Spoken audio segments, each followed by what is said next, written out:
কোনটা কাঁঠাল কোনটা মুজি আমি ভাই কম বুঝি। গতদিন যখন একটা ভিডিও দিলাম কোনটা কাঁঠাল আর কোনটা মুজি এটা নিয়ে অনেকে কমেন্ট করছে, আমাকে বলছে এটা কাঁঠাল নয় এটা মুজি।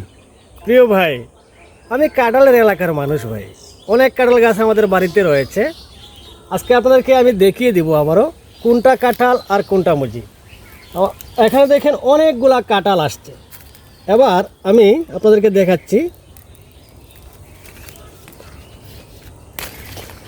এই যে দেখেন, এটা কাঁঠালের মুজি বলি আমরা। এটা আস্তে আস্তে নষ্ট হয়ে যায়। এটা যখন আস্তে আস্তে সময় যাবে এটা কালো হয়ে পচে পড়ে যাবে, এখানে কোনো কাঁঠালের দানা নেই।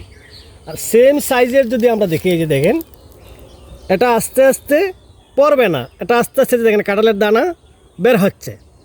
আর কাঁঠাল যেটা মুজি এটা এই জায়গাটা ছোটো থাকে, আর যেটা কাঁঠাল এই জায়গাটা বড় থাকে। বুঝতে পারছেন? দেখেন একই সাথে বের হয়েছে, এটা অনেক ছোটো, এটা অনেক বড়। পচে পড়ে যায় এগুলা। আর যদি সাথে এগুলা পচে পড়ে যায়, কাঁঠাল যদি পচে পড়ে যায়, তাহলে আপনাদেরকে একটা ওষুধের কথা সেদিন আমি বলেছিলাম, কার্বনডাজিম গ্রুপের ছত্রাকনাশক 4 দিন পরে ম্যানকোজেব প্লাস মেটারেক্সিল জাতীয় ছত্রাকনাশক স্প্রে করে দিবেন। কাঁঠাল পচবে না। মুসি যেটা এটা পচে পড়বেই, কাঁঠাল পচবে না। ভালো থাকবেন, আল্লাহ হাফেজ।